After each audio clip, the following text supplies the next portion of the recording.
देखो लास्ट वाली क्लास में हम लोग ट्रांसपोर्टेशन के क्वेश्चन सॉल्व कर रहे थे और मैंने है ना तुम्हें एक पॉइंट बताया था कि ट्रांसपोर्टेशन के क्वेश्चन जब हम सॉल्व करते हैं ना,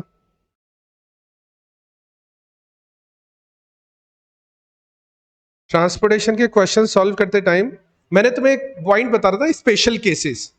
तो एक स्पेशल केसेस तो हो गया इम्बैलेंस प्रॉब्लम, जहां पर डिमांड और सप्लाई का टोटल इक्वल नहीं होता है, ठीक है, तो हम उसको इम्बैलेंस प्रॉब्लम बोलते हैं। एक और तरह का स्पेशल केस है, उसको है ना मैं इस क्वेश्चन के साथ डिस्कस करता हूं। क्वेश्चन नंबर नाइन्थ, ठीक है, इसको देखते हैं थोड़ा। क्वेश्चन नंबर 9 बोल रहा है, a company has three plants located at different places but producing an identical product. तीन अलग अलग प्लांट है लेकिन तीनों एक ही तरह के प्रोडक्ट बना रहे हैं। The cost of production, distribution cost of each plant and warehouses इस तरह से गिवन है नीचे। ये नीचे गिवन है टेबल के अंदर, तो मैं एक बार इस टेबल को कॉपी कर लेता हूं।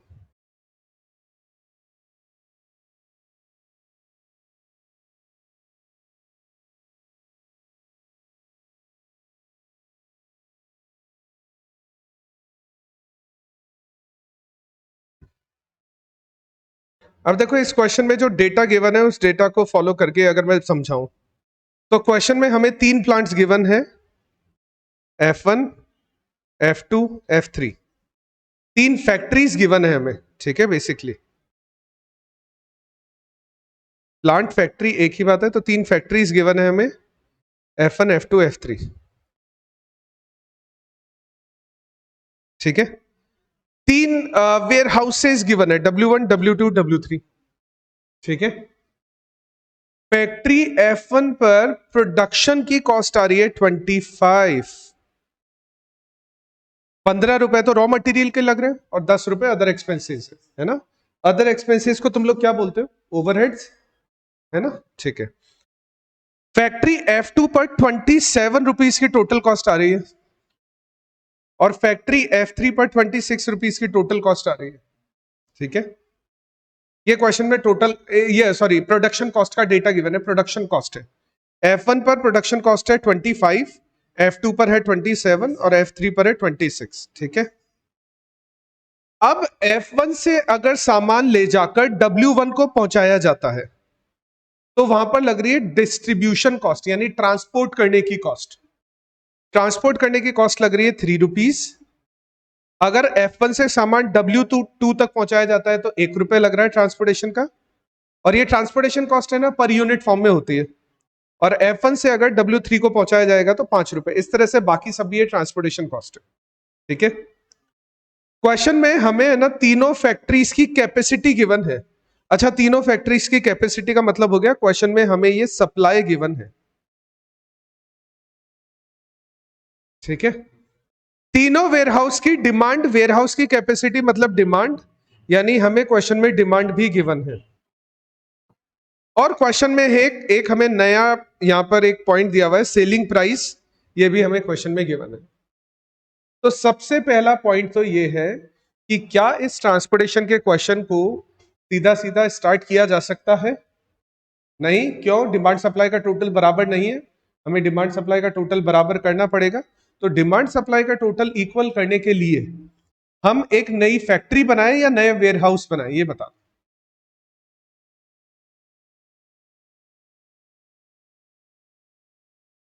एक नया वेयरहाउस बनेगा यहां पर, W1, W2, W3, एक नया वेयरहाउस बनेगा W4, जिसकी डिमांड कितनी होने वाली है? हाँ, जो भी डिफरेंस आ रहा है वो उसकी डिमांड हो जाएगी। तो डिफरेंस आ रहा है 40 का, तो 40 उसकी डिमांड हो जाएगी, ठीक है। यहां तक कोई दिक्कत? पहला पॉइंट ये है कि ये एक इम्बैलेंस प्रॉब्लम है जहां पर डिमांड और सप्लाई का टोटल सेम नहीं है, तो हमने इसको सबसे पहले सेम करना है, सेम कर दिया, ठीक है। अब आगे है ना, इस टेबल के अलावा भी क्वेश्चन है, वो क्वेश्चन देखो एक बार तुम। क्वेश्चन बोल रहा है, एस्टैब्लिश अ सुटेबल टेबल, एक टेबल बनानी है जो हमें नेट प्रॉफिट लॉस के बारे में बताए। हमें एक टेबल बनानी है जो हमें प्रॉफिट, नेट प्रॉफिट, और नेट प्रॉफिट में लॉस भी हो सकता है। नेट प्रॉफिट का मतलब यह है कि 10 रुपए का सामान खरीदा, 13 रुपए में बेच दिया, तो नेट प्रॉफिट हुआ 3 रुपए का। और 10 रुपए का सामान खरीदा, 7 रुपए में बेच दिया, तो नेट प्रॉफिट हुआ -3 रुपए का। या लॉस हुआ 3 रुपए का, तो नेट प्रॉफिट लॉस भी हो सकता है नेट प्रॉफिट के साथ जब तुम नेट वैल्यू निकालते हो।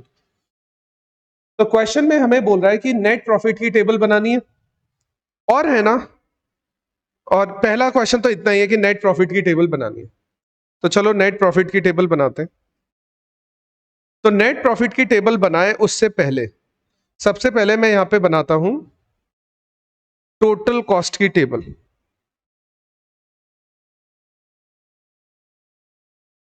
मैं यहां पे बनाता हूं टोटल कॉस्ट टेबल। पहले है ना ध्यान से समझ लेना इसको, फिर एक बार नोट डाउन कर लेना। तो सबसे पहले बनेगी टोटल कॉस्ट टेबल। अब टोटल कॉस्ट समझना, देखो हमारे पास 3 फैक्ट्रीज है, F1, F2, F3, और 3 वेयर हाउस है, W1, W2, W3। ठीक है, चौथा भी जरूरत नहीं है, चौथा हम बाद में डाल देंगे क्योंकि हमें बस ये पता लग गया कि डिमांड सप्लाई बराबर नहीं है। अच्छा देखो, फैक्ट्री 1 से अगर सामान बनकर वेयरहाउस 1 तक पहुंचेगा, फैक्ट्री 1 पर सामान बनेगा और वो वेयरहाउस 1 तक पहुंचेगा, तो वहां तक पहुंचने की टोटल कॉस्ट कितनी आएगी? 28 रुपए। 25 तो प्रोडक्शन की और 3 रुपए ट्रांसपोर्टेशन की। ठीक है, तो टोटल कॉस्ट हो जाएगी 28। टोटल कॉस्ट हो जाएगी 28। ठीक है। अच्छा, F1 से अगर W1 तक W2 तक सामान पहुंचा है 26, और ये हो जाएगा 30। अच्छा, अगर F2 से W1 तक सामान पहुंचा है,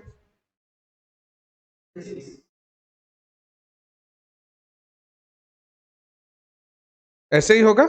और अगर F3 से W1 पर सामान पहुंचा है तो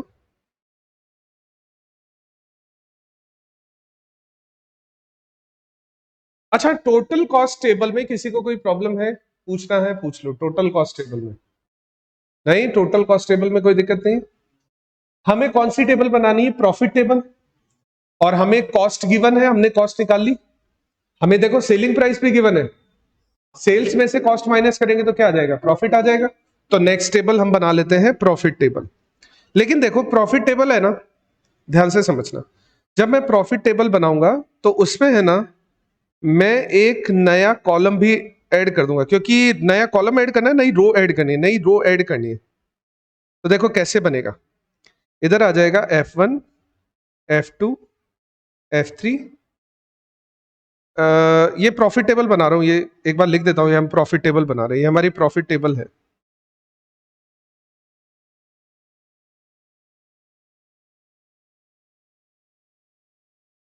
F1, F2, F3, और इधर आ जाएगा W1, W2, W3, W4। ऐसे ही, कुछ जरूरत नहीं है क्योंकि वहां पे है ना कॉस्ट नहीं आ रही है। W1, W2, W3 पर बनाने की कोई कॉस्ट नहीं लग रही है, कोई पहुंचाना नहीं पड़ रहा है हमें, तो मैंने इसलिए उसको कॉस्ट में नहीं लिया वहां पर। ठीक है, ऐसे ही नहीं लिया। प्रॉफिट टेबल में मैंने क्यों लिया इसका मैं कारण बता दूंगा तुम्हें। अच्छा, अब यहां पे देखो, W1 पर अगर सामान हम सेल करते हैं ना, तो सेलिंग प्राइस है 34। W2 पर कितनी है? 32। और W3 पर कितनी? तो सबसे पहले यहां पर फर्स्ट वाले लोकेशन पर प्रॉफिट कितना होगा? 6 रुपीज का प्रॉफिट होगा। नेक्स्ट आगे -2 का प्रॉफिट। 34 में सेल कर रहे हैं, 36 हमारी कॉस्ट आ रही है, तो -2 का प्रॉफिट होगा। नेक्स्ट आगे 3 का प्रॉफिट। नहीं, प्रॉफिट किससे का प्रॉफिट पॉजिटिव होता है? लॉस पॉजिटिव होता है हमेशा। लॉस पॉजिटिव, हाँ ऐसे बोल सकते हो, प्रॉफिट -2 हुआ है। लॉस तो नेगेटिव होता है, लॉस हमेशा नेगेटिव होता है, लेकिन लॉस को कभी नेगेटिव लिखा नहीं जाता है। हाँ, पॉजिटिव ही लिखा जाता है, नेगेटिव लिखा नहीं जाता है लॉस को कभी भी, लेकिन प्रॉफिट को नेगेटिव लिख सकते हो। तो प्रॉफिट नेगेटिव लिखा जा सकता है, ठीक है ना। अच्छा, नेक्स्ट यहां पर बताओ ना, यहां पर कितना प्रॉफिट हुआ? 6। फिर इसके आगे -2, और आगे 2, फिर 1, -4, 2, और लास्ट में मैं लिख देता हूं 0, 0, 0। ये हमारे फर्स्ट क्वेश्चन का आंसर है, ये हमारे फर्स्ट क्वेश्चन का आंसर। क्वेश्चन बोल रहा था प्रॉफिट टेबल बनाओ, हमने प्रॉफिट टेबल बना दी। फर्स्ट क्वेश्चन का आंसर है अभी ये। हाँ, इस क्वेश्चन का फर्स्ट पॉइंट है अभी ये। ठीक है, तो हमें प्रॉफिट टेबल बनाने को बोल रहा था, हमने प्रॉफिट टेबल बना दी। दिक्कत? इतना नोट डाउन कर लो जल्दी से एक बार।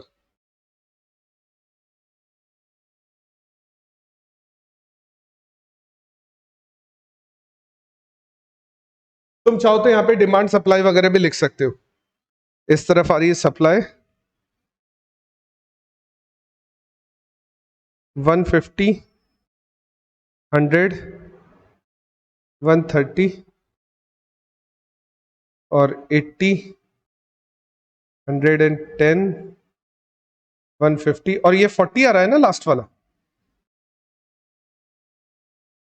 ठीक है, एक बार ये टेबल कंप्लीट कर लो। ऐसे ही बना लेना, इसमें कोई दिक्कत नहीं है, इसको ऐसे ही बना लेना। वो बीच में लाइंस खींच के उसको कॉर्नर में लिखने की जरूरत नहीं है तुम्हें, इसको ऐसे ही बना लेना।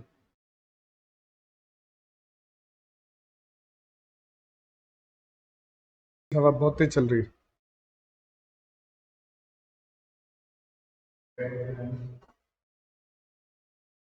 कर लिया नोट डाउन यहां तक? चलो, अब एक बात सोचो, हमने जब अभी तक जितने भी क्वेश्चन किए, पता है तुम्हें, हमने जितने भी क्वेश्चन किए सारे के सारे कॉस्ट बेस्ड क्वेश्चन थे। जैसे कि मैं तुम्हें बताता हूं यहां पर भी, जैसे हमने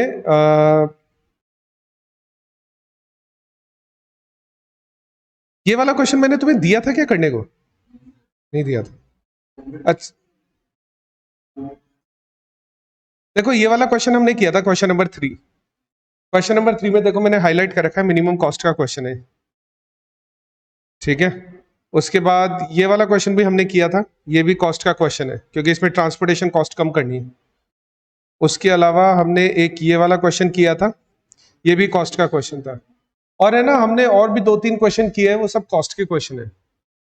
अब तुम एक चीज सोचो, अगर हम सेम तरीका इस क्वेश्चन पे लगाए, क्यों मैं इसलिए बोल रहा हूं, रीजन मैं बता देता हूं क्यों। रीजन देखो, पहले रीजन देखो, क्योंकि क्वेश्चन है ना हमें सिर्फ प्रॉफिट टेबल बनाने को नहीं बोल रहा है। देखो पहला क्वेश्चन तो प्रॉफिट टेबल बनाने को बोल रहा है, दूसरा क्वेश्चन बोल रहा है डमी लगाने को, हमने डमी लगा दिया, डमी वेयरहाउस बनाया की बार अपने पास में, है ना। तीसरा क्वेश्चन यहां पर बोल रहा है find out maximise profit. Maximise profit यानी हमें है ना इस क्वेश्चन को मैक्सिमाइजेशन के लिए सॉल्व करना है। अगर हम हमारा वाला तरीका ही यूज करेंगे ना, तो हम मिनिमाइजेशन की तरफ जाएंगे। जैसे कि अगर तुम लोग है ना, जैसे हमने कल ये क्वेश्चन किया था, तो जब हमने कल ये क्वेश्चन स्टार्ट किया था ना, तो कॉस्ट आ रही थी 86,440 स्टार्टिंग में, और जब फाइनली पहुंचे ना तो धीरे धीरे कम होके 78,800 ही रह गए। यानी हम कॉस्ट को कम करते हुए जा रहे थे। अगर हम सेम तरीका यूज करेंगे ना, तो हम प्रॉफिट को बढ़ाते हुए नहीं जाएंगे, हम प्रॉफिट को भी कम करते हुए जाएंगे। और प्रॉफिट हमें कम नहीं चाहिए, प्रॉफिट हमें कैसा चाहिए? मैक्सिमम चाहिए। इसीलिए है ना, ये क्वेश्चन एक नया स्पेशल केस बनता है। तो ये है हमारा स्पेशल केस नंबर 2, और 2 ही स्पेशल केस है हमारे पास। स्पेशल केस नंबर 2 ये है हमारा प्रॉब्लम ऑफ मैक्सिमाइजेशन। आसान है वैसे तो, कुछ खास नहीं है।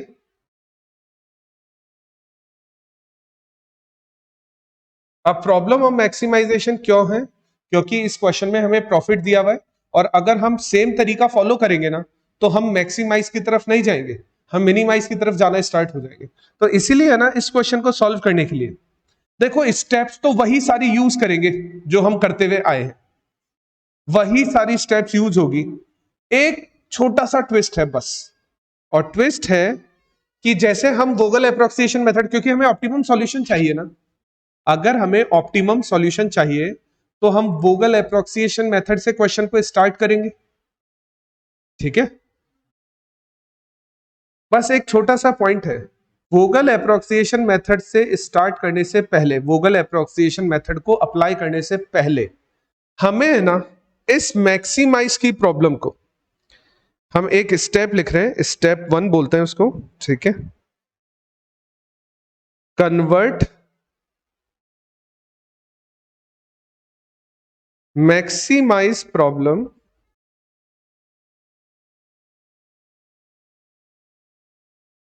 Into minimise.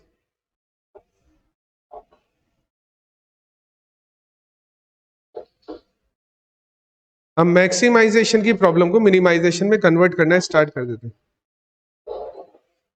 हम मैक्सिमाइजेशन की प्रॉब्लम को मिनिमाइजेशन में कन्वर्ट करना स्टार्ट कर देते हैं। कैसे कन्वर्ट करेंगे, ध्यान से समझना। मैक्सिमाइज वाली टेबल में सबसे बड़ी वैल्यू कौन सी है, यानी प्रॉफिट टेबल में सबसे बड़ी वैल्यू कौन सी है? सबसे बड़ी वैल्यू 6 है।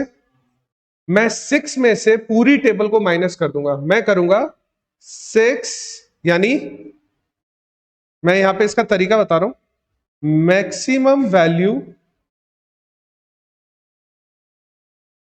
Minus entire matrix.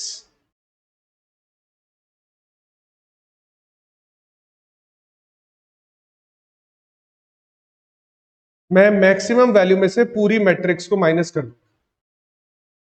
अब मैक्सिमम वैल्यू में से पूरी मैट्रिक्स को माइनस कर दूंगा, इसका मतलब है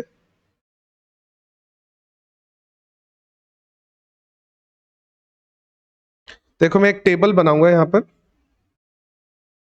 और इस टेबल को बिल्कुल उसी तरह से बनाऊंगा जैसा मेरे को चाहिए।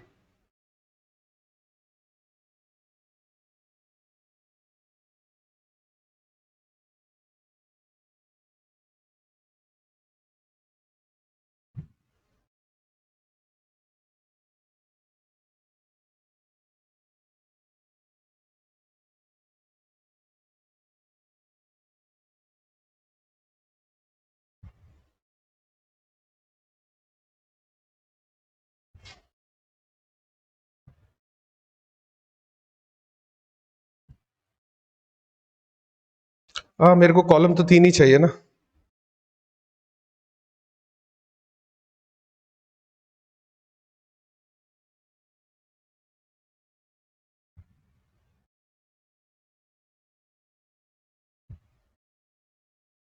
अब देखो मैं कैसे लिखूंगा, मैं इस तरफ लिखूंगा हमारा वही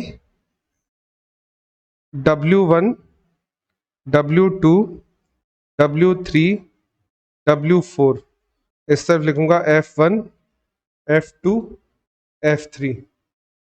मैं मैक्सिमम वैल्यू में से पूरी टेबल माइनस करने वाला हूं, तो सबसे बड़ी वैल्यू क्या है? 6 में से 6 को माइनस करूंगा तो 0। तो मैं है ना,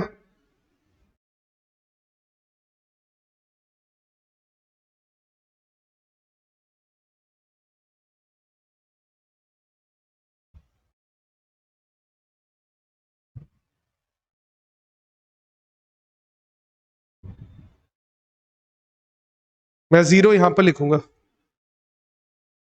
इस कॉर्नर में, जैसे हम पहले लिखते हुए आए, ठीक है। अच्छा, 6 में से -2 माइनस करेंगे तो 8 हो जाएगा ये। 6 में से 3 माइनस करेंगे तो ये 3 हो जाएगा। 6 में से 6 माइनस करेंगे तो ये 0 हो जाएगा। 6 में से -2 माइनस करेंगे तो 8, 4, 5, 10, 4 और 6, 6 एंड 6। और यहां पर आ जाएगी हमारी सप्लाई जो भी है, और यहां पर आ जाएगी हमारी डिमांड।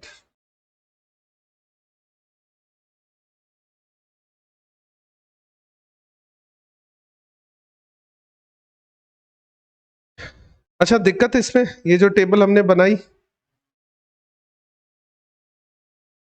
ये टेबल होती है ना, इस टेबल का नाम होता है अपॉर्चुनिटी लॉस टेबल।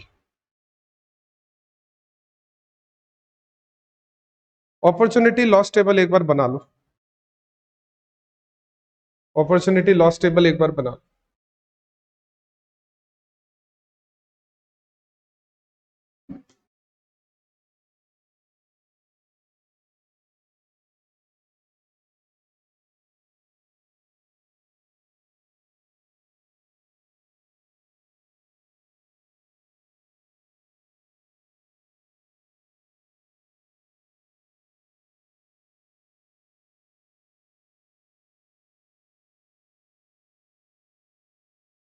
ऐसा मैक्सिमाइजेशन के हर क्वेश्चन में होगा।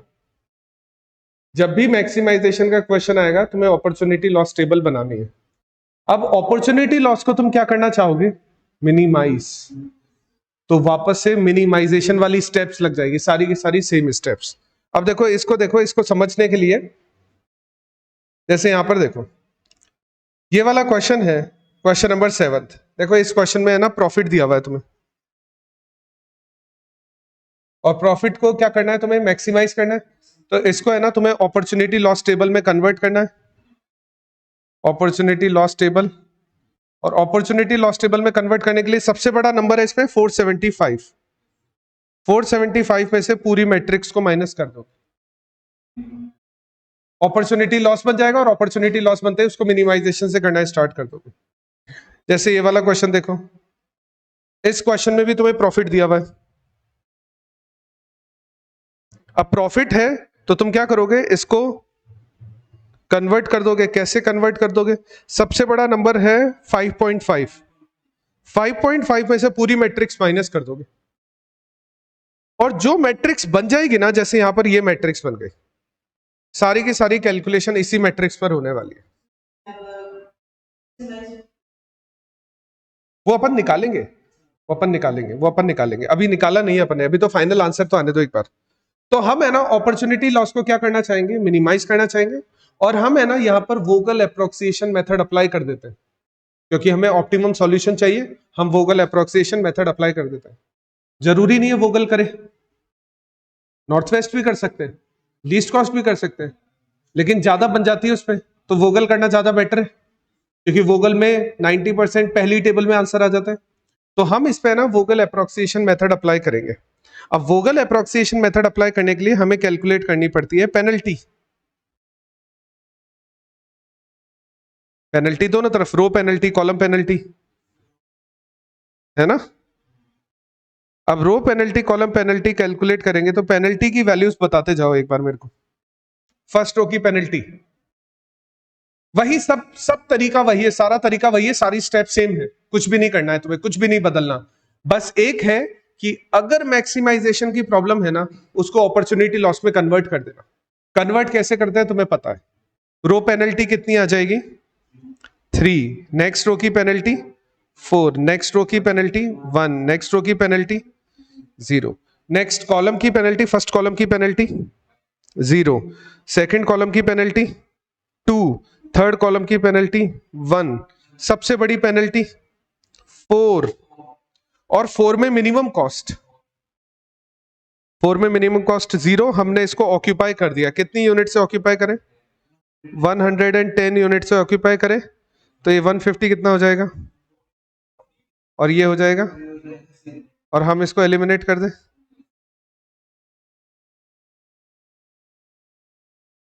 ठीक है, नेक्स्ट वापस से निकालते हैं, तो ये होगा 3-1-0। अच्छा, फर्स्ट कॉलम की पेनल्टी 5 हो जाएगी अब की बार, 2 और 1। सबसे बड़ी penalty, minimum cost 0, 40 units occupy हो जाएगी। ये 40 कितना हो जाएगा? और ये एलिमिनेट हो जाएगा, और ये 80 हो जाएगा 40। वापस से पेनल्टी निकालेंगे तो 5-6-0-2-1। सबसे बड़ी पेनल्टी 6, और 6 में मिनिमम कॉस्ट 130 यूनिट्स भेज देंगे इसको, ये हो जाएगा, ये बचेगा, तो ये एलिमिनेट हो जाएगा। अब देखो जो भी एलिमिनेट हो सकता था हो चुका, अब नहीं होगा, क्योंकि अब पेनल्टी नहीं निकलेगी। रो पेनल्टी निकाल के बताओ, नहीं निकल पाएगी ना। तो अगर पेनल्टी निकलना बंद हो जाती है ना, तो बाकी बची हुई सारी वैल्यू अपने आप ही ऑक्यूपाई हो जाती है। जैसे कि देखो 40 और 20 60, और नीचे 40 और बचा हुआ है, 100 बचा हुआ है, और 100 इधर बचा हुआ है। तो देखो 40 इसको मिल जाएगा, ये 0 हो जाएगा, 20 इसको मिल जाएगा, ये 0 हो जाएगा, और 40 इसको मिल जाएगा, ये 0 हो जाएगा, ये 0 हो जाएगा, सब 0 हो गए। और ये हमारा वोगल अप्रोक्सिएशन मेथड है। कॉस्ट नहीं निकालो, कॉस्ट नहीं निकालो, नहीं, मैं बताऊंगा, बाद में बताऊंगा। पहले तो वोगल अप्रोक्सिएशन मेथड कंप्लीट है। किसी को कोई दिक्कत है क्या? नोट डाउन कर लो, वोगल अप्रोक्सिएशन मेथड नोट डाउन कर लो, क्योंकि हम इसको ऑप्टिमाइज भी करेंगे, हम इसको ऑप्टिमाइज भी करेंगे वोगल अप्रोक्सिएशन मेथड। नोट डाउन करो, नोट डाउन करो ये।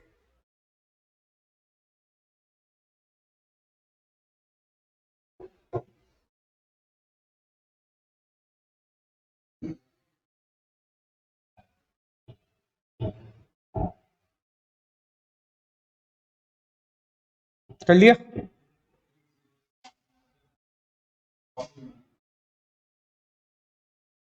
ऑनलाइन वाले स्टूडेंट्स तुम सबने कर लिया नोट डाउन?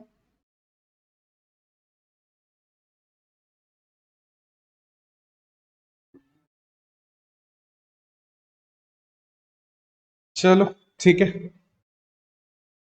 ठीक है। अब देखो है ना, हमें क्या करना है, वोगल अप्रोक्सिएशन मेथड, मैंने बोला है 90% ही ऑप्टिमम होता है, हमेशा ऑप्टिमम नहीं होता।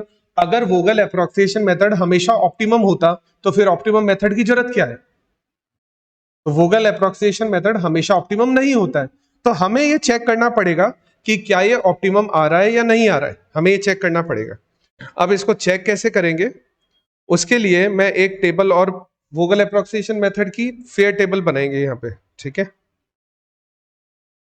यहाँ पे हम एक फेयर टेबल बना लेते हैं।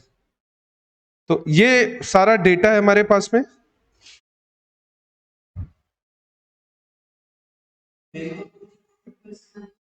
तो रुको, मैं सब कर दूंगा, सब होगा, तुम चिंता मत करो, सब होगा, सबका नंबर आएगा। देखो, जितना भी ऑक्यूपाइजेशन आया है वो हम सारा यहां पे लिख देते हैं। देखो 40 यहां पर है, 110 यहां पर है, ठीक है, 40 यहां पर है, 20 यहां पर है, 40 यहां पर है, 130 यहां पर है। तो जितना भी ऑक्यूपाइजेशन है मैंने सारा लिख दिया। अब तुम्हें सबसे पहली स्टेप लगानी होती है m+n-1। सबसे पहली स्टेप, फर्स्ट स्टेप, m+n-1। कितना है इस क्वेश्चन का? m कितना है? Number of rose 4, number of columns 3, -1 करोगे तो कितना आएगा? 6 ऑक्यूपाइड सेल चाहिए, काउंट करो, 6 ऑक्यूपाइड सेल आ रही है, 6 ऑक्यूपाइड सेल आ रही है। तो जैसे ही 6 ऑक्यूपाइड सेल आएगी हम सेकंड स्टेप पे चले जाएंगे। सेकंड स्टेप होती है u+v=c, और ये ऑक्यूपाइड सेल के लिए लगती है स्टेप्स। हम यहाँ पर ऑक्यूपाइड सेल को यूज करके u और v की वैल्यूज निकालते हैं। तो देखो मैं इस तरफ लिख रहा हूं, ये u1 है, यहां पर u2 आ जाएगा, u3, u4, ऐसे ही v1, v2। अच्छा, किसको जीरो करूं तुम बता दो, उसको ही कर देंगे, u1 को जीरो। अब मेरे को वैल्यूज बता दो जल्दी जल्दी।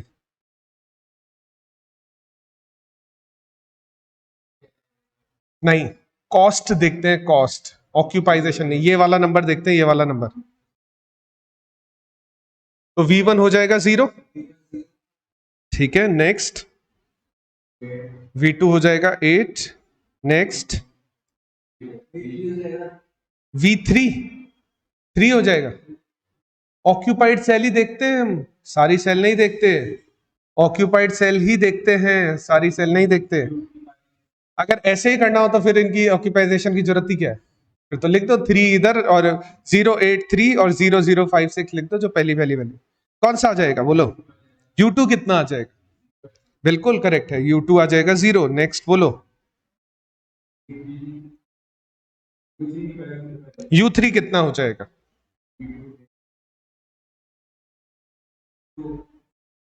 2 हो जाएगा।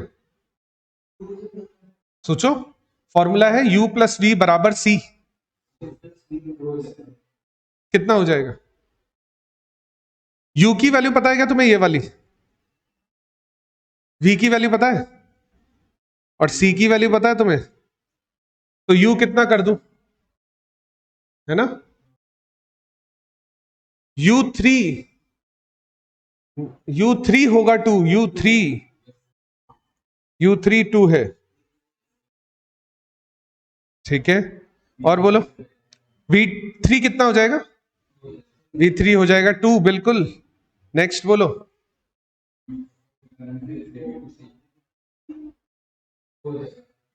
-2, ध्यान से देखो, नहीं होगा, +2 होगा।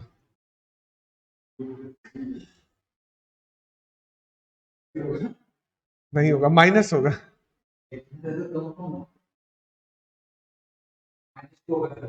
पक्का? गलत है, +2 होगा। क्या होगा? तुम्हें तो याद पता ही नहीं चल रहा। U कितना है? नहीं दे रखा। V कितना है? C कितना है? तो हाँ हाँ, -2 होगा। मैं कब मना कर रहा हूं? अरे मैं तो बस तुम्हें कंफ्यूज कर रहा हूं।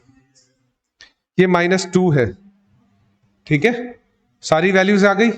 अब हम है ना थर्ड स्टेप पे जाते हैं, और थर्ड स्टेप होती है U + V - C, जिसमें हम अनऑक्यूपाइड सेल के लिए मैक्सिमम पॉजिटिव वैल्यू ढूंढते हैं। मैक्सिमम पॉजिटिव वैल्यू ढूंढते हैं अनऑक्यूपाइड के लिए, ठीक है। तो अनऑक्यूपाइड के लिए मैक्सिमम पॉजिटिव वैल्यू ढूंढो। तुम देख के एक बार देखो यहां पर कोई वैल्यू आ रही है क्या? U + V - C, फॉर्मूला लगाओ, ऐसे मत करो, फॉर्मूला लगाओ। U + V - C, यहां पे लगाओ सबसे पहले तो। U + V - C कितना आ रहा है? -1। ये वाला नहीं होगा, कुछ भी नहीं है पॉजिटिव, चेक करो, एक भी पॉजिटिव नहीं है।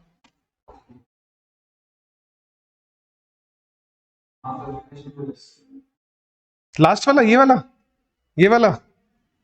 नहीं होगा। -2 तो नहीं होगा, सोच के देखो। लेकिन अब सच बोल रहा हूं, -2 तो नहीं होगा। प्लस का या माइनस का? देखो, U + V - C, -6 ही रहेगा ये, है ना। अरे जोड़ बाकी है, तुम जोड़ बाकी करने में क्यों कंफ्यूज हो रहे हो? जोड़ बाकी करने में कंफ्यूज हो रहे हो तुम। ये -6 होगा। क्या कोई पॉजिटिव सेल आ रही है? क्या कोई पॉजिटिव सेल है?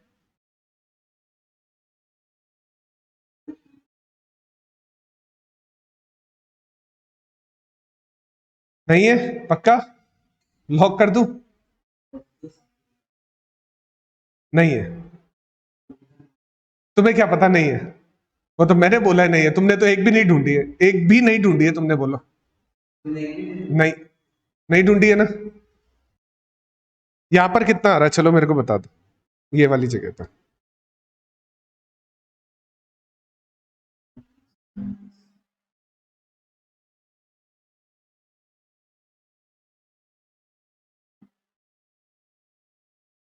हाँ ठीक है, ठीक है, तुम्हारा ठीक है किरे। मैं इसीलिए कह रहा हूं ना, तुमने एक भी नहीं ढूंढी है। 0 आ रहा है यहाँ पे, 0 आ रहा है यहाँ पे। फॉर्मूला क्या है, कितना सिंपल है। U कितना है यहां पर, देखो U कितना है इस जगह पर, U कितना है, V कितना है, तो U + V हो गया तो कितना हो गया? 8, और -C करो, बस यहां पे 0 आ रहा है। अरे अच्छा, एक भी पॉजिटिव सेल नहीं आ रही है, एक भी पॉजिटिव सेल नहीं आ रही है, इसका मतलब क्या हुआ कि ये क्वेश्चन कंप्लीट हो गया। क्योंकि अगर पॉजिटिव सेल आती तो लूप बनाते, आगे बढ़ते, फिर उसको रिड्यूस करते, तो यहाँ पे कंप्लीट हो गया। अब बस इतना सा याद रखना, अगर तुम इन दोनों नंबर्स को मल्टीप्लाई करके आंसर निकालोगे ना, तो तुम निकालोगे अपॉर्चुनिटी लॉस। क्योंकि 083 084 ये नंबर प्रॉफिट के नहीं है, ये नंबर अपॉर्चुनिटी लॉस के हैं। तो अगर तुम इन दोनों को मल्टीप्लाई करना स्टार्ट कर दोगे ना, तो तुम कैलकुलेट करना स्टार्ट कर दोगे अपॉर्चुनिटी लॉस। क्या क्वेश्चन में हमें अपॉर्चुनिटी लॉस निकालना है? नहीं, हमें तो प्रॉफिट निकालना है ना। तो अगर हमें प्रॉफिट निकालना है तो उस केस में क्या होगा, हम प्रॉफिट टेबल में ये सारी वैल्यूज डालेंगे। कैसे? ये हमारी प्रॉफिट टेबल है ऊपर वाली, ये वाली 6 - 2 3। तो देखो हम बनाएंगे एक प्रॉफिट टेबल। इस टेबल बनाने के बाद हम एक प्रॉफिट टेबल बनाएंगे।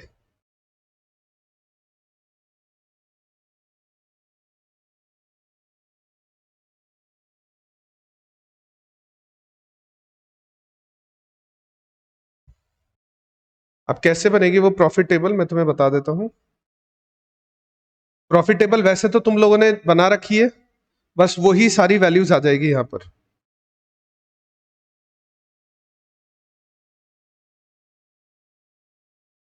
अगर तुम अपनी प्रॉफिट टेबल को देखोगे ना, जो तुम लोगों ने ऑलरेडी बनाई हुई है, देखो यहां पर था उसमें 6, यहां पर था उसमें 6, यहां पर था उसमें 1, यहां पर था उसमें 0, यहां पर था -2, यहां पर था -2, यहां पर था -4, यहां पर था 0, और यहां पर था 3, 2, 2, 0। ठीक है। और ये जो ऑक्यूपाइजेशन आया ना, ये यहां पर लिख दोगे। जैसे 40 यहां पर आया है तो यहां पर लिख दोगे, 110 यहां पर आया है तो यहां पर लिख दोगे, 40 यहां पर आया है तो यहां पर लिख दोगे, 20 यहां पर आया है तो यहां पर लिख दोगे, 40 यहां पर आया है तो यहां पर लिख दोगे, 130 यहां पर आया है तो यहां पर लिख दोगे, ऐसे लिख दोगे। और अब तुम इनको मल्टीप्लाई करोगे। प्रॉफिट टेबल में वैल्यूज पुट करने के बाद इनको तुम मल्टीप्लाई करना स्टार्ट करोगे। दोबारा से बता देता हूं, देखो सुनो, एक चीज सुन लो, बाद में करना जो भी कुछ करना है, क्योंकि हमें है ना किरण प्रॉफिट चाहिए, प्रॉफिट। ठीक है। अगर हम इन दोनों को मल्टीप्लाई करना स्टार्ट कर देंगे ना, तो हमें हमें अपॉर्चुनिटी लॉस मिलने लग जाएगा। लेकिन अगर हम इन दोनों को मल्टीप्लाई करेंगे ना, तो देखो 40 यूनिट प्रॉफिट आ रहा है 6 रुपए का, तो टोटल प्रॉफिट हो गया 240 का। तो हम है ना, अगर इस टेबल में रख के मल्टीप्लाई करेंगे ना, तो इस टेबल में प्रॉफिट आने लग जाएगा 240 का। अब ऐसा क्यों किया मैं तुम्हें बता देता हूं। रीजन, मेन रीजन तो देखो ऐसा है कि है ना, हम क्वेश्चन को, अगर हमारे पास में मैक्सिमाइजेशन का क्वेश्चन है, अगर मैक्सिमाइजेशन के क्वेश्चन को नॉर्मल तरीके से ही करेंगे ना, तो प्रॉब्लम ये होगी कि हम आंसर को कम करते हुए चलेंगे। हमें आंसर को कम नहीं करना, तो हम क्या करते हैं, हम ये करते हैं कि मैक्सिमाइजेशन की प्रॉब्लम को मिनिमाइजेशन में कन्वर्ट कर लेते हैं और उसको सॉल्व कर देते हैं। सॉल्व करने के बाद वापस से हम मैक्सिमाइज की टेबल बना लेंगे और वो सारी वैल्यूज उसके अंदर एज इट इज आ जाएगी। क्यों आ जाएगी? क्योंकि जीरो जो अपॉर्चुनिटी लॉस है ना, उसको रिप्रेजेंट करने वाला प्रॉफिट है 6। जीरो जो अपॉर्चुनिटी लॉस है उसको रिप्रेजेंट करने वाला प्रॉफिट है 6। क्योंकि देखो यहां पर देखो, जब यहां पर है ना प्रॉफिट 6 था ना, तो हमने इसको अपॉर्चुनिटी लॉस 0 लिखा था यहां पर। इसीलिए जब हमें ना क्वेश्चन को फाइनल करेंगे, तो एक बार फाइनल तो हम अपॉर्चुनिटी लॉस से ही करेंगे, लेकिन एक बार जब क्वेश्चन फाइनल हो जाएगा कि ये ऑप्टिमम सॉल्यूशन आ गया है, तो हम एक प्रॉफिट टेबल जो हमारे पास ऑलरेडी थी, वो प्रॉफिट टेबल बनाकर और ऑक्यूपाइजेशन सारा का सारा एज इट इज उसमें कॉपी मार देंगे। और जब ऑक्यूपाइजेशन कॉपी मारेंगे तो यहां पर हमारा मैक्सिमम प्रॉफिट आ जाएगा। प्रॉफिट कितना आ जाएगा? 1000 रुपीज का प्रॉफिट आ रहा है। ये हमारा इस क्वेश्चन का आंसर होगा। तो ध्यान रखना, अगर मैक्सिमाइजेशन की प्रॉब्लम है, मैक्सिमाइजेशन की प्रॉब्लम जैसे प्रॉफिट मैक्सिमाइज है, जैसे सेल्स को हम क्या करेंगे? मैक्सिमाइज ही करेंगे। तो अगर प्रॉफिट सेल्स या मैक्सिमाइजेशन की प्रॉब्लम है, तो तुम उसको सीधा सीधा सॉल्व नहीं करोगे, तुम उसको पहले मिनिमाइज में कन्वर्ट करोगे, फिर उसको नॉर्मल जैसा हम सॉल्व करते आ रहे हैं, क्योंकि हमने अब तक मिनिमाइजेशन वाले क्वेश्चन सॉल्व किए, जैसा हम सॉल्व करते आ रहे हैं वैसा सॉल्व करते जाओगे। जैसे ही उसका सॉल्यूशन कंप्लीट होगा, तुम्हें एक बार पता लगेगा ये इसका फाइनल आंसर है, तो फिर है ना वापस से प्रॉफिट टेबल आएगी और उसमें ऑक्यूपाइजेशन एज इट इज कॉपी हो जाएंगे। इससे नहीं करोगे, यानी ये वाली है ना, इस टेबल में इन दोनों को मल्टीप्लाई नहीं करोगे, गलत होगा। क्योंकि अगर तुम इन दोनों को मल्टीप्लाई करोगे ना, तो तुम अपॉर्चुनिटी लॉस को मिनिमम कर रहे हो। और एक चीज सोचो, अगर अपॉर्चुनिटी लॉस मिनिमम हो रहा है तो प्रॉफिट मैक्सिमम होगा ना। तो तुम्हें प्रॉफिट निकालना है, तुम्हें अपॉर्चुनिटी लॉस नहीं निकालना है, तो तुम प्रॉफिट टेबल बनाकर उसमें वैल्यूज पुट करके और उसको कंप्लीट करोगे। दिक्कत? कर लो एक बार, इसको नोट डाउन कर लो। मैं छुट्टियों पे चला जाऊंगा, तुम लोग छुट्टी पे चले जाओगे, फिर बीच में रह गया ना तो बीच में ही रह जाएगा फिर ये। मैं कल चला जाऊंगा, कल मेरी सिर्फ तुम्हारी क्लास ही और कोई भी क्लास नहीं है। नहीं, तुम्हारी क्लास है बस, बाकी सारी है ना। इंटर वाली 2 क्लास में मेरा पेपर है और सुबह वाली क्लास में बच्चे आ नहीं रहे तो वो छुट्टी पर जा रहे हैं। प्रॉफिट कैसे आया 1000 का? देखो मैं तुम्हें बताता रहता हूं, जैसे तुम जब इन दोनों को मल्टीप्लाई करोगे, ठीक है, जब है ना फर्स्ट वाला ये मल्टीप्लाई करोगे तो 240 आएगा, फिर अगला वाला मल्टीप्लाई करोगे तो -80 आएगा, फिर आएगा 660, फिर आएगा माइनस का 80, नीचे वाला भी माइनस का 80 आएगा, फिर वो साइड वाला आ जाएगा 260 और लास्ट वाला आ जाएगा 0। तो जो माइनस में उसको माइनस में रखो, जो प्लस में उसको प्लस में रखो, तो जब इनका टोटल करोगे तो 1000 आ जाएगा। तुमने शायद है ना प्लस माइनस का ध्यान नहीं दिया होगा पुनीत, इस वजह से तुम्हारा थोड़ा डिफरेंट आंसर आ रहा होगा।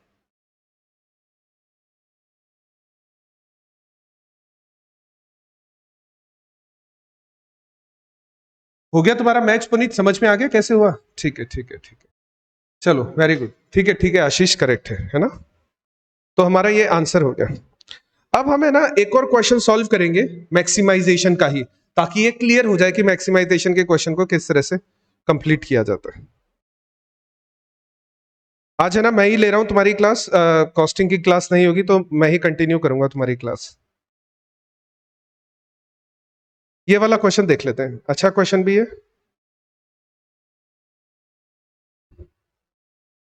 देखो ये वाला क्वेश्चन है, ये वाला क्वेश्चन,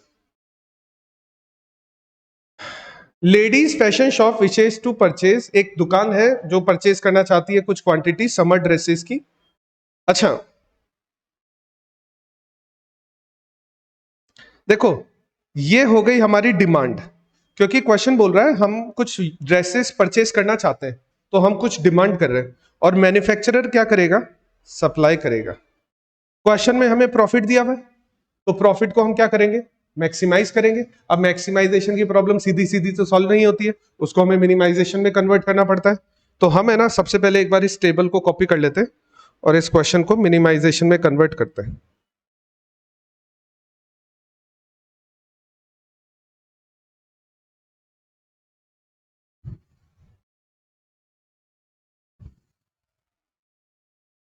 देखो सबसे पहले तो ये देखो प्रॉफिट टेबल, ठीक है। अब एक बात बता देता हूं मैं तुम्हें, एक चीज याद रखना, बस एक चीज देखो, ये वाला क्वेश्चन देखो, जो क्वेश्चन हम कर रहे हैं क्वेश्चन नंबर 2, क्या ये इम्बैलेंस है या नहीं?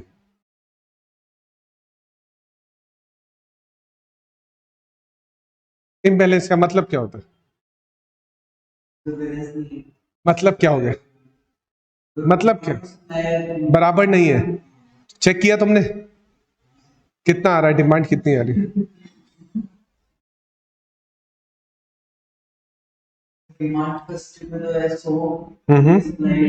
बस इसलिए इम्बैलेंस है। सप्लाई कम है 50 से, मतलब हम डी बनाने वाले हैं यहां पर, एक नया मैन्युफैक्चरर बनाएंगे डी जिसकी सप्लाई होगी 50, ठीक है ठीक है। तो यहां पर डिमांड और सप्लाई का टोटल देखते हैं हम, इंडिविजुअल नहीं देखते रहते कि 100-150 का फर्क है, ऐसा नहीं देखते, टोटल देखते हैं कि टोटल ऑफ डिमांड और टोटल ऑफ सप्लाई बराबर आ रही है या नहीं आ रही। अब एक पॉइंट और ध्यान रखना, तुम्हें डमी बनानी होगी, पक्का पता लग रहा है डमी क्यों बनेगी यहां पे, क्योंकि डिमांड और सप्लाई का टोटल बराबर नहीं है तो डमी बनानी पड़ेगी।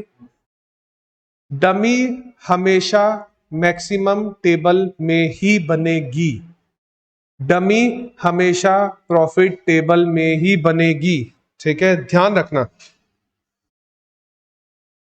इंसर्शन ऑफ डमी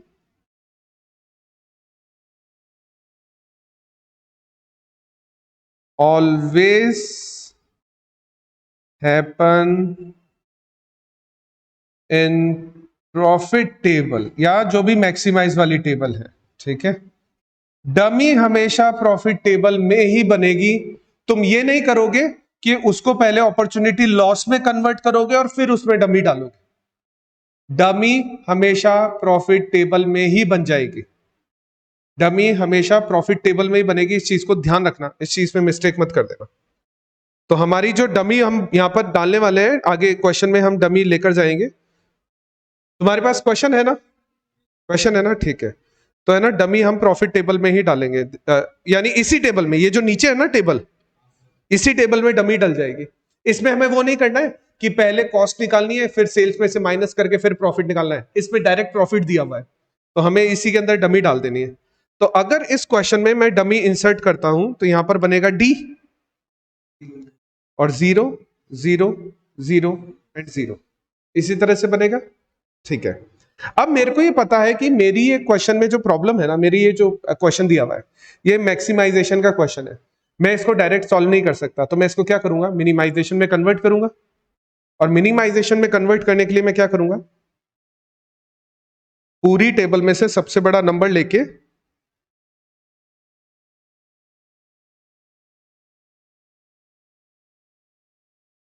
पूरी टेबल में सबसे बड़ा नंबर लेके उसको माइनस कर दूंगा। देखो इस तरफ लिखा हुआ है ए बी सी डी,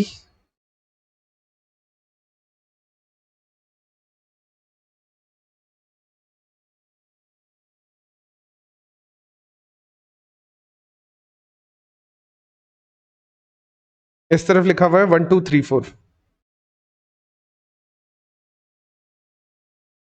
ठीक है। और मैं क्या कर रहा हूं, पूरी टेबल में से सबसे बड़ा नंबर ले रहा हूं, और ये टेबल कौन सी बोली जाती है, ये टेबल बोली जाती है अपॉर्चुनिटी लॉस।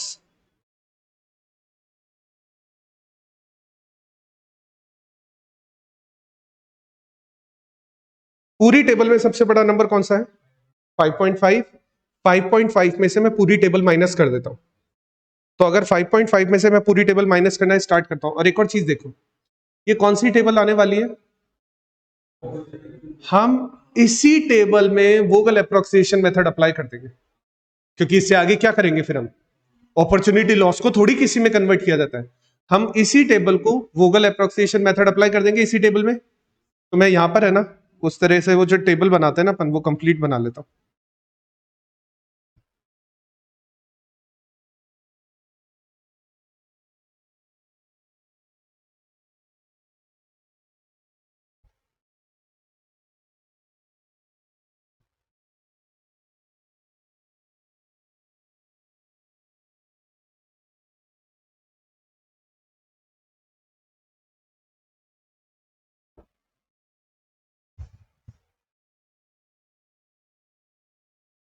देखो सबसे पहला नंबर कितना आएगा, ये नंबर आएगा 3,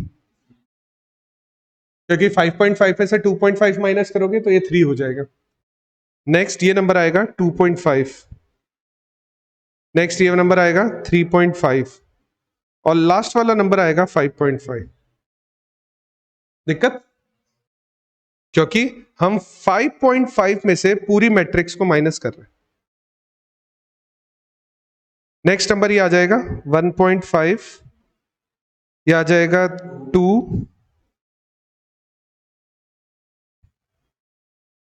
नेक्स्ट आ जाएगा 1, नेक्स्ट आ जाएगा 5.5, नेक्स्ट नंबर आएगा 0.5, 0, 1 और 5.5, नेक्स्ट नंबर आएगा 3.5, 4, 3 और 5.5, ये नंबर आ जाएंगे हमारे पास। अब मेरे को एक बार डिमांड सप्लाई बता दो, एबीसी की कितनी आ रही है,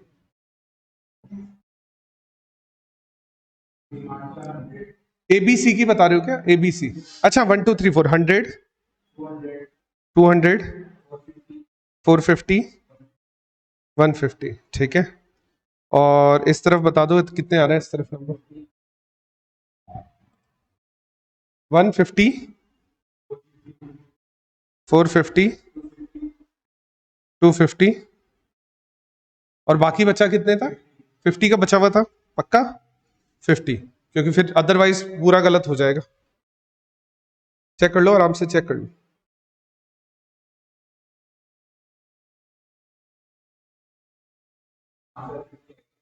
50 आएगा, ठीक है। अब वोगल अप्रोक्सिएशन मेथड, तो वोगल अप्रोक्सिएशन मेथड की स्टेप नंबर 1 बोलती है कि दोनों रो और कॉलम में से दो दो मिनिमम नंबर लेके उनका डिफरेंस निकाल लेते हैं। हर रो हर कॉलम में से दो मिनिमम नंबर लेते हैं, उनका डिफरेंस निकाल लेते हैं, और हम वहां पे पेनल्टी, हाँ पेनल्टी, पेनल्टी तो बोलते हैं उसको, तो पेनल्टी लिखना स्टार्ट कर देते हैं। फर्स्ट रो की पेनल्टी क्या होगी? फर्स्ट रो की पेनल्टी,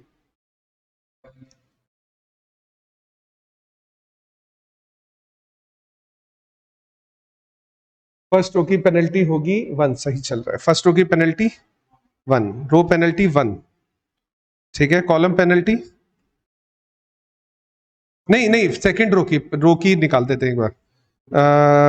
2 बिल्कुल सही है। नेक्स्ट 0, ठीक है। नेक्स्ट 0, तो रो पेनल्टीज हो गई। ऐसे कॉलम पेनल्टीज भी निकाल देते हैं।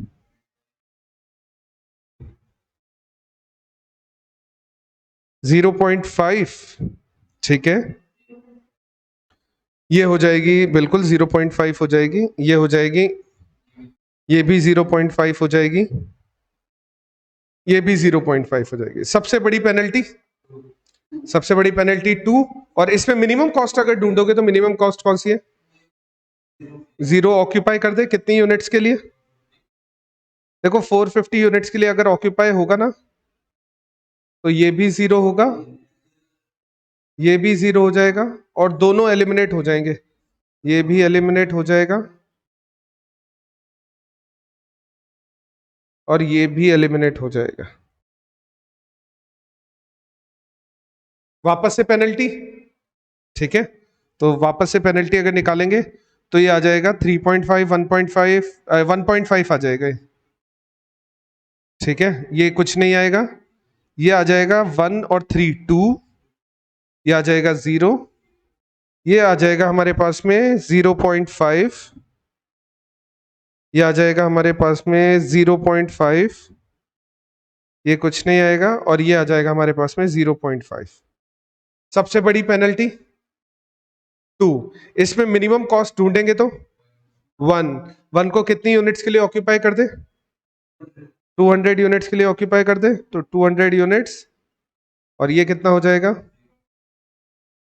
नीचे वाला तो हो जाएगा 0, और ये कितना हो जाएगा? ये 50 हो जाएगा, और ये एलिमिनेट हो जाएगा, ठीक है। वापस से वही रो पेनल्टी कॉलम पेनल्टी, तो 0.5 डैश, इसका हो जाएगा 0.5 अब की बार, और इसकी हो जाएगी 0, और ये हो जाएगा अब की बार 0.5 डैश डैश 0.5। इतने सारे 0.5 आ गए, इसमें से एक सेलेक्ट होगा सिर्फ, और वो सोच के देखो कौन सा करे, ध्यान से देखना। ऑनलाइन वाले स्टूडेंट्स तुम भी बताओ कौन सा सेलेक्ट करें हम यहाँ पर। इस बारे में हम बहुत बार डिस्कशन कर चुके हैं। बिल्कुल करेक्ट है तुम्हारा, बिल्कुल करेक्ट है किरण, बिल्कुल करेक्ट है।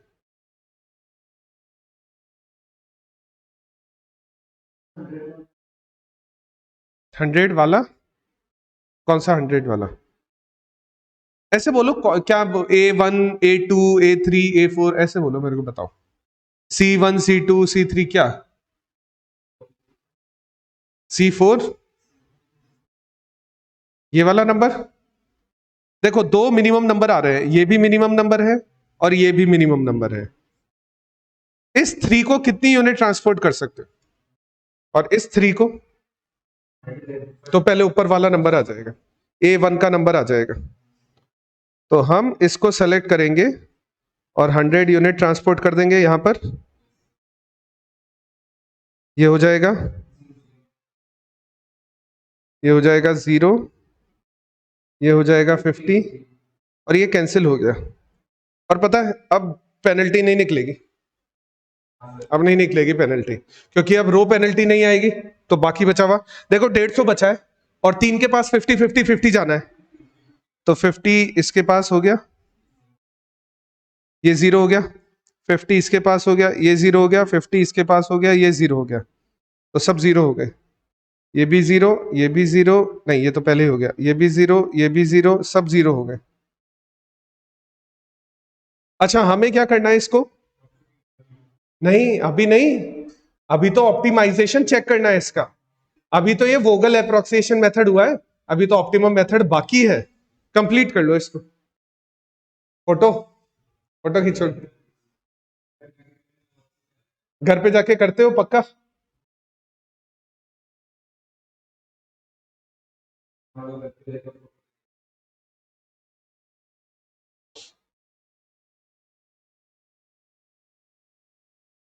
क्लियर आ जाती है इसमें पक्का?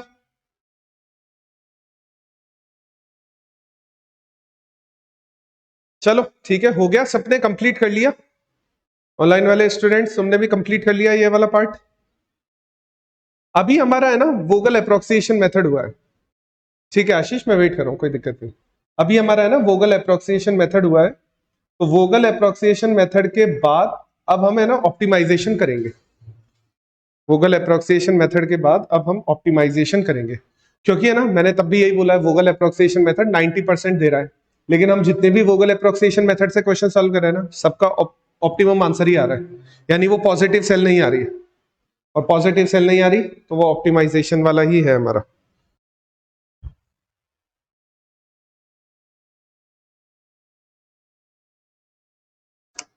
अब तो हो गया, ठीक है। अब देखो मैं यहाँ पे टेबल बना देता हूँ, इस तरफ बनानी पड़ेगी मेरे को, चेक तो करना पड़ेगा, चेक किए बिना कुछ नहीं कर सकते। अगर वोगल से ही, मैंने बताया ना, अगर वोगल से ही ऑप्टिमम आना होता तो फिर ऑप्टिमाइजेशन मेथड होता ही क्यों? वोगल से हमेशा ऑप्टिमम नहीं आता, लेकिन वोगल से ज्यादातर ऑप्टिमम आता है, और ज्यादातर बहुत बड़ा नंबर है, 90% वोगल से ऑप्टिमम आता है आंसर।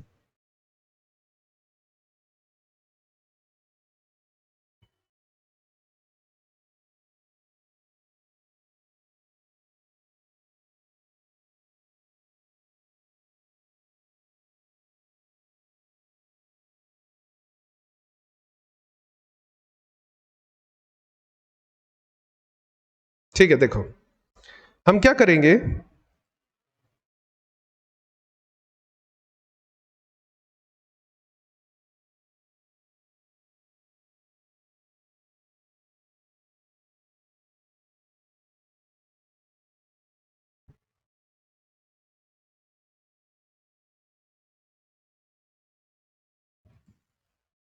जो भी नंबर्स आ रहे हैं ना, जो भी नंबर्स आ रहे हैं मैं वो यहाँ पे लिख लेता हूँ, क्योंकि अभी ये हमारे फाइनल नहीं है, अभी हमें इनको चेक करना पड़ेगा। जैसे ये 3 आ रहा है और इसके साथ में इधर 100 आ रहा है, ठीक है, फिर ये 1.5 आ रहा है अपना, फिर ये 0.5 है, और ये 3.5 है, और इसके साथ में यहाँ पे आ रहा है 50, यहाँ पे 2.5 है, ये 2 है, ये 0 है, ये 4 है, और यहाँ पे आ रहा है 450, ये 3.5 है, ये 1 है, 1 है, 3 है,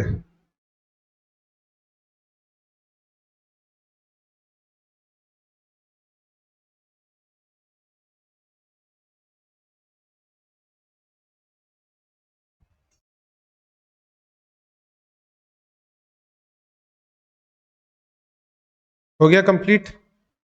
1 2 3 4 5 6, 1 2 3 4 5 6, ठीक है। सबसे पहली स्टेप क्या होती है, m+n-1, और यहाँ पे देखो एक प्रॉब्लम आ गई, पहली स्टेप होती है m+n-1।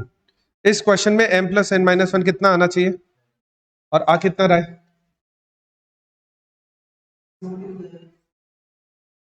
आ कितना रहा है? 6 ही आ रहा है, कम आ रहा है? अब तक हमने ऐसी प्रॉब्लम नहीं देखी कि कम आ जाए तो क्या करते हैं उस केस में? कम आने दो, कोई दिक्कत नहीं है, कम आने पे दिक्कत नहीं होती, ज्यादा आने पे गलत कर रहे हो तुम, और बराबर आ जाता है तो तुम नॉर्मल कर रहे हो, फिर कोई दिक्कत नहीं है। लेकिन अगर कम आ जाए तो उस केस में क्या होगा, उस केस को समझने के लिए है ना, कम आने दो, अब यहां पे कुछ नहीं देखना है तुम्हें, कम आ गया कोई दिक्कत नहीं है, तुम u और v की वैल्यू निकालना है स्टार्ट कर दो। सेकंड स्टेप क्या होती है, वही u + v = c, और ये ऑक्यूपाइड सेल के लिए लगने वाली है स्टेप, ध्यान रखना।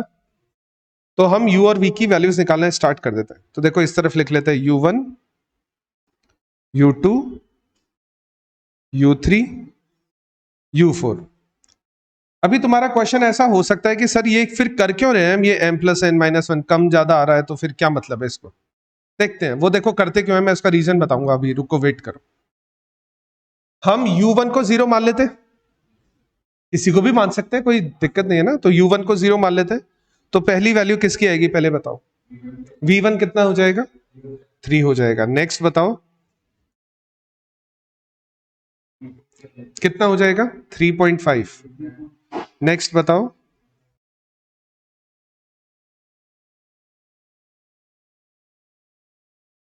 बहुत सारी वैल्यू आएगी अभी तो।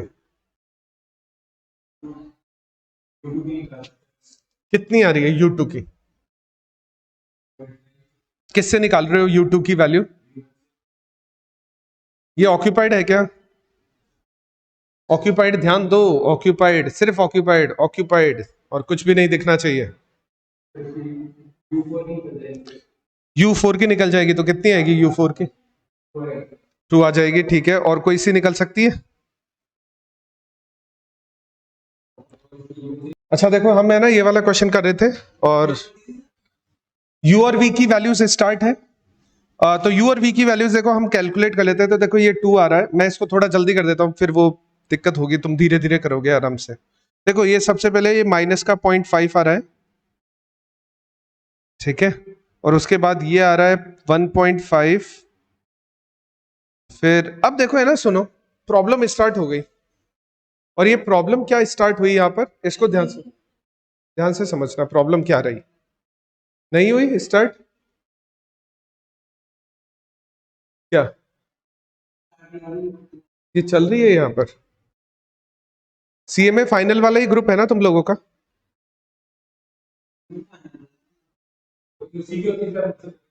हाँ तुम्हारे से पहले, बस उसी में तो जुड़ते हो तुम आके। चालू है ये तो मीटिंग तो।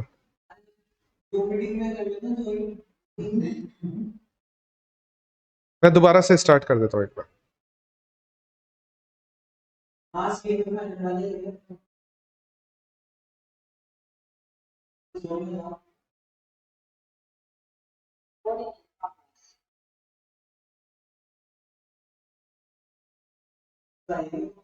पता नहीं, मेरे को आइडिया नहीं।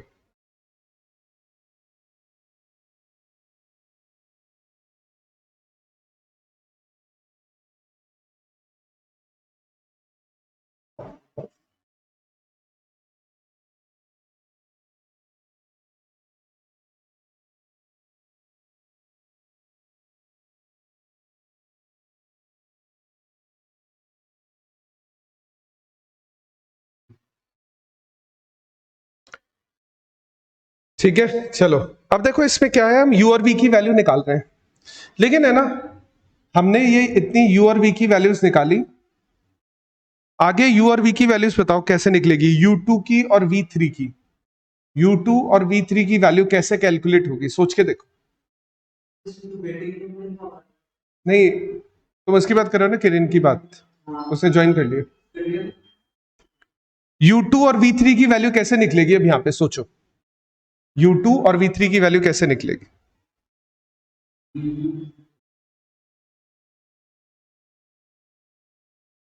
U2 और V3 की वैल्यू कैसे निकलेगी, यहां निकल सकती है, ध्यान से देखो, U2 और V3 की वैल्यू निकल सकती है यहां पर।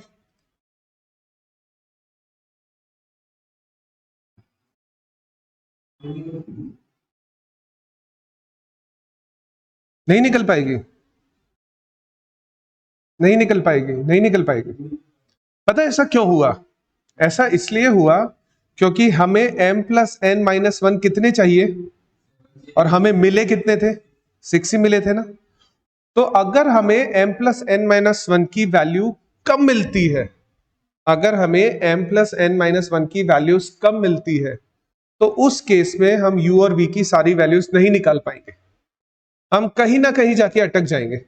तो हम अभी जब u और v की वैल्यूज निकालना स्टार्ट किए थे, हमने वैल्यूज स्टार्ट की थी u और v की वैल्यूज निकालना, तो हम आके अटक गए। अब क्यों, कैसे हो गए, कैसे स्टक हो गए? क्योंकि हमें ना ही u2 की वैल्यू पता लग रही है, ना ही हमें v3 की वैल्यू पता लग रही है।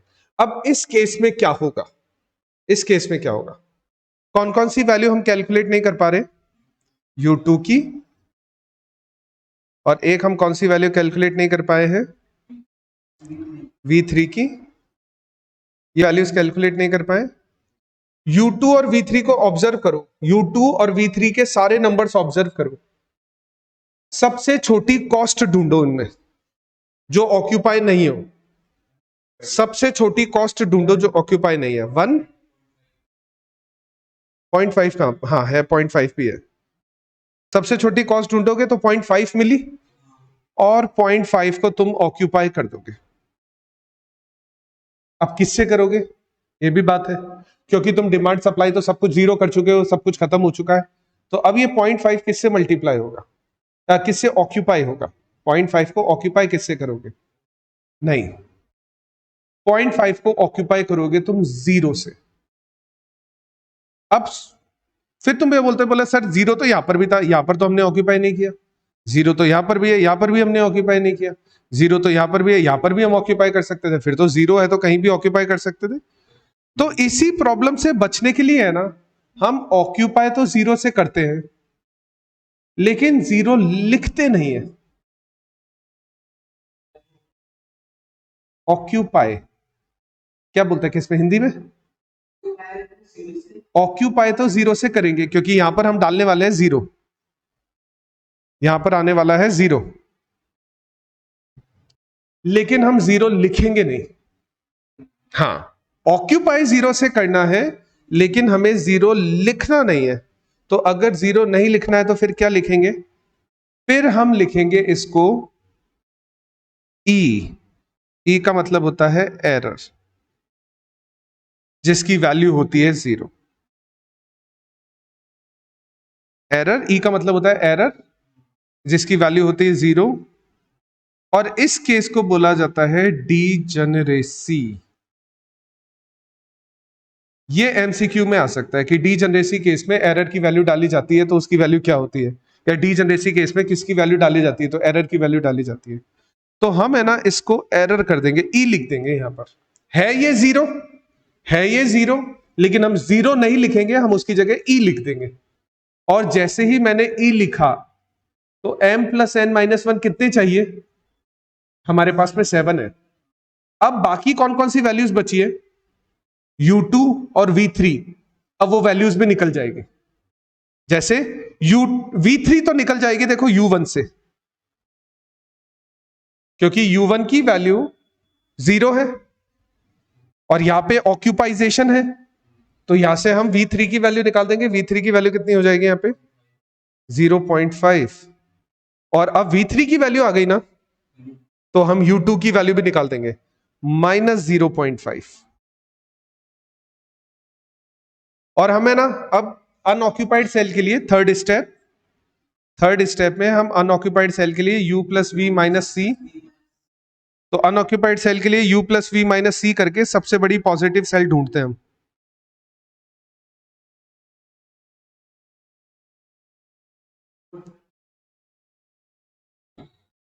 पॉजिटिव सेल कहीं नहीं आ रही, कहीं नहीं आ रही। और अगर पॉजिटिव सेल नहीं आ रही है तो इस केस में क्या होगा? फिर प्रॉफिट वाली टेबल बनेगी, और प्रॉफिट वाली टेबल में ये सारे ऑक्यूपाइजेशन चले जाएंगे। प्रॉफिट वाली टेबल में ये सारे ऑक्यूपाइजेशन चले जाएंगे। तो प्रॉफिट टेबल देखो, मैं एक बार ऐसे ही एक बार हाथ से ड्रॉ कर देता हूं थोड़ा सा उसको।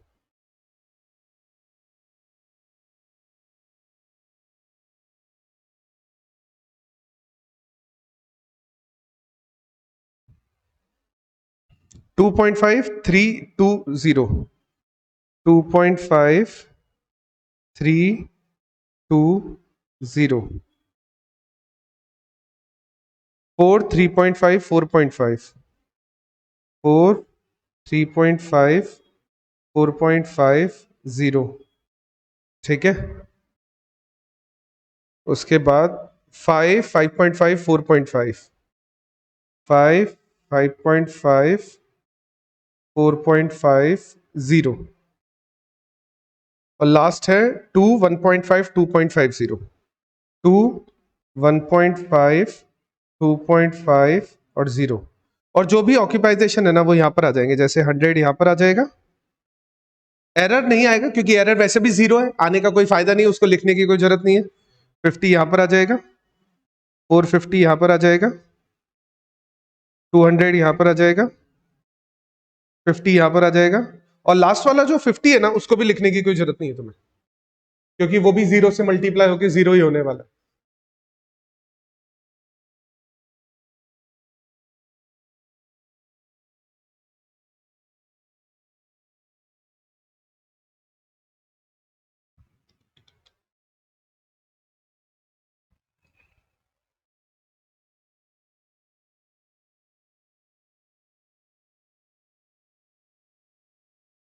ये 2.5 है,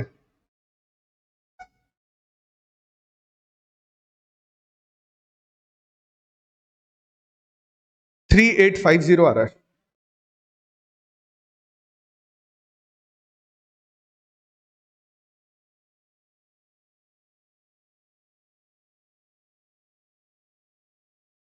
थ्री एट फाइव जीरो आ रहा है। दिक्कत?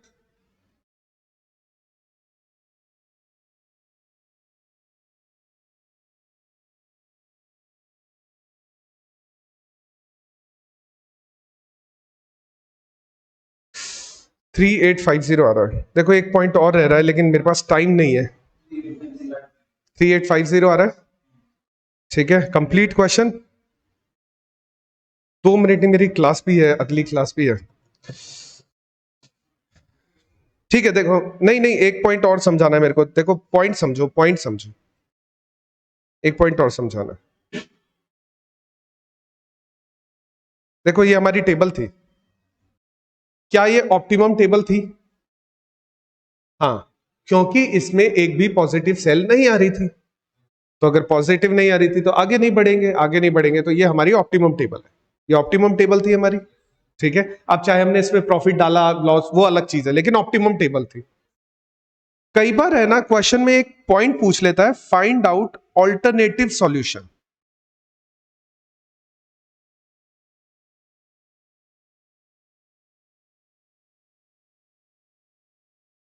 इस पॉइंट को, बस लास्ट पॉइंट है ये इस चैप्टर का, इस पॉइंट को समझ लो। Find out alternative solution. एक बात बताओ, u plus V minus C जब हम कैलकुलेट करते हैं तो कई बार 0 आ जाता है, जैसे कि यहां पर देखो 0 आ गया, जैसे कि और कहीं नहीं आ रहा है u प्लस वी माइनस सी, लेकिन यहां पर मैंने टिक किया ना, वहां पर 0 आ रहा है, आ रहा है u प्लस वी माइनस सी। क्या 0 एक पॉजिटिव सेल है या नहीं? नहीं है, 0 एक पॉजिटिव सेल नहीं है, ठीक है। अगर 0 को एक पॉजिटिव सेल की तरह ट्रीट किया जाए, u प्लस वी माइनस सी 0 आ जाए, and if it is treated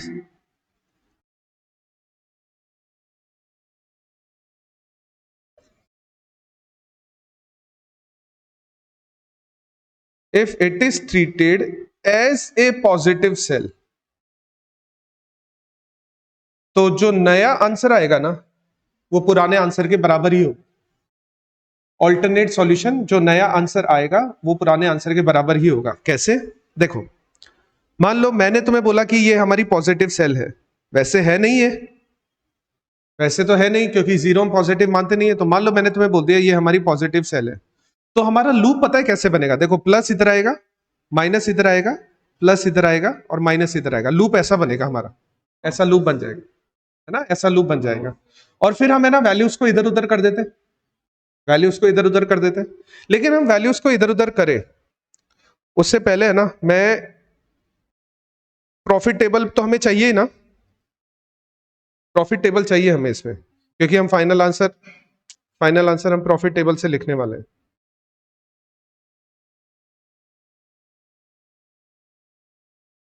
हम वैल्यूज को इधर उधर करने वाले हैं, क्योंकि वो पॉजिटिव सेल आ गई, वो पॉजिटिव सेल की वजह से हम इधर उधर कर देंगे। तो देखो कैसे होगा, ध्यान से देखना। नेगेटिव सेल का मिनिमम ऑक्यूपाइजेशन क्या है यहां पर? नेगेटिव सेल का मिनिमम ऑक्यूपाइजेशन क्या है यहां पर? 50। ये नेगेटिव सेल है, ये नेगेटिव सेल है, नेगेटिव सेल का मिनिमम ऑक्यूपाइजेशन है 50। वो प्लस वाली सेल में ऐड हो जाएगा और माइनस वाली सेल में माइनस हो जाएगा, ठीक है। तो यहां पर ये जो 100 है इसमें कुछ चेंजेस होंगे नहीं, यहां पर ये 50 हट जाएगा। ये 450 है, इसमें कुछ चेंज होंगे क्या? नहीं होंगे ना, क्योंकि ये पर ना प्लस आ रहा है ना माइनस आ रहा है। ये जो 200 है ये कितना हो जाएगा? और ये जो लास्ट में 50 है ये कितना हो जाएगा? तुम इन नंबर्स को मल्टीप्लाई कर लो, बस इतना ही होगा और कुछ नहीं होगा। इन नंबर्स को मल्टीप्लाई कर लो, आंसर 3850 ही आएगा।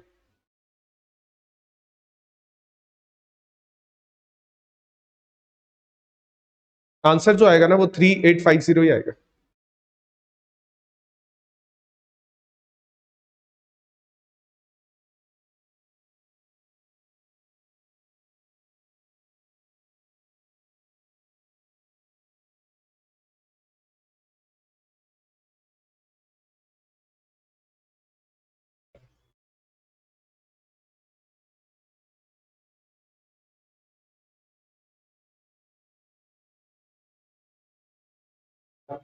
कौन सा लास्ट पार्ट? ये वाला जो हमने ये टेबल में वैल्यूज रखी है, इसके लिए बोल रहे हो क्या किरण? इसके लिए बोल रहे हो?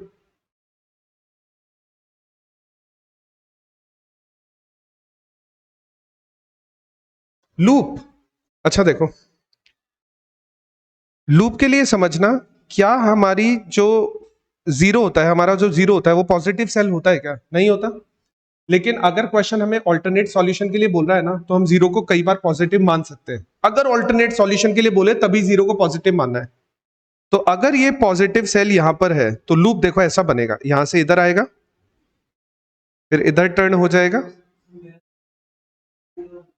और फिर इधर टर्न हो जाएगा, और फिर इधर टर्न होके वापस अपनी जगह पर आ जाएगा। प्लस माइनस ये लूप बनेगा यहां पर,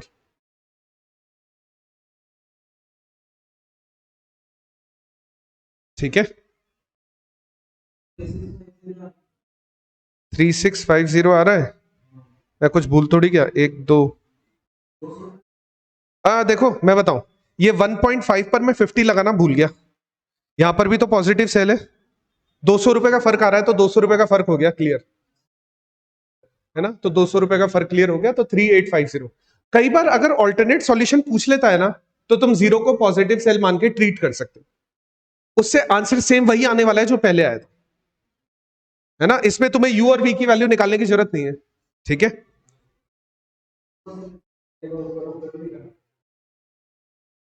ये वाला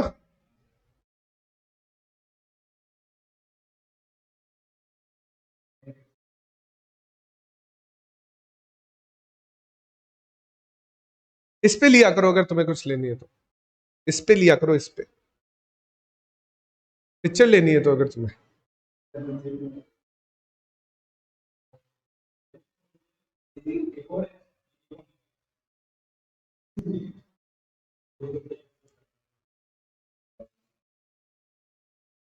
ठीक है, और बस एक लास्ट पॉइंट।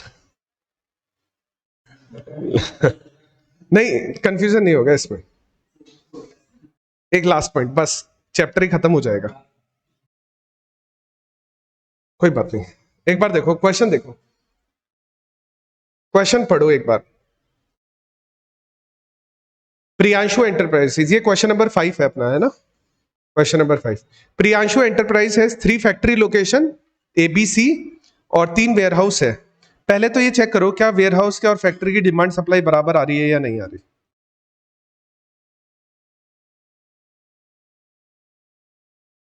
एबीसी आ रहा है 8 9 10, 105 आ रहा है एबीसी तो, और जो डीई एफ आ रहा है ना, डीई एफ आ रहा है 145 आ रहा है, ठीक है। तो यानी यहां पर एक डमी बनेगी, डमी बनेगी और 40 का डिफरेंस आ जाएगा। ठीक है, अच्छा हम डमी में अब तक वैल्यू क्या लिखते हुए आए हैं? 0 0 0। इस क्वेश्चन में थोड़ा सा डिफरेंस है। इस क्वेश्चन में अगर तुम आगे पढ़ोगे ना तो यहां पे एक लाइन लिखी हुई है, the penalty cost for not satisfying demand 5 रुपए लगेगी, 3 रुपए लगेगी, 2 रुपए लगेगी। क्वेश्चन ये बोल रहा है कि अगर हम डिमांड को सेटिस्फाई नहीं कर पाएंगे, अब एक बात बताओ, क्या हम डिमांड को सेटिस्फाई कर पा रहे हैं क्या इस क्वेश्चन में? 40 की डिमांड का डिफरेंस आ रहा है ना हमारी, यानी 145 की तो डिमांड आ रही है, 105 यूनिट की सप्लाई आ रही है, तो हम डिमांड को सेटिस्फाई नहीं कर पा रहे। तो अगर हम डिमांड को सेटिस्फाई नहीं कर पाएंगे तो हमारे पे पेनल्टी लगेगी, और यहां पर नहीं कर पाएंगे ना, इस वाले एरिया में हम डिमांड को जो सेटिस्फाई नहीं कर पा रहे हैं वो यहां पर नहीं कर पा रही है 40 की डिमांड, तो यहां पर पेनल्टी लगेगी। अभी तक हम क्वेश्चन में लिखते थे 0 0 0, लेकिन पहली बार ऐसा होगा कि हम 0 की जगह लिखेंगे 5 3 2, डी के लिए 5, ई के लिए 3, एफ के लिए 2, क्योंकि क्वेश्चन में बोल रहा है डी ई एफ के लिए 5 3 2।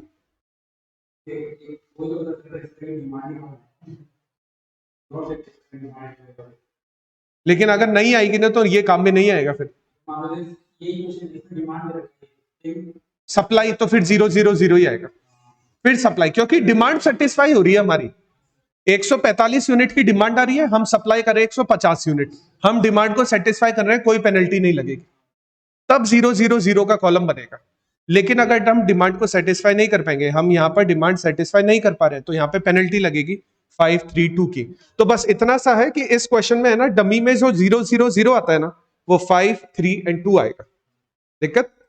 तो ये क्वेश्चन तुम्हारा होमवर्क है, इसको कर लेना आराम से बैठ के। ठीक है, बस आज के लिए इतना ही काफी है। ध्यान रखना तुम लोग अपना सब, और हैप्पी होली सबको।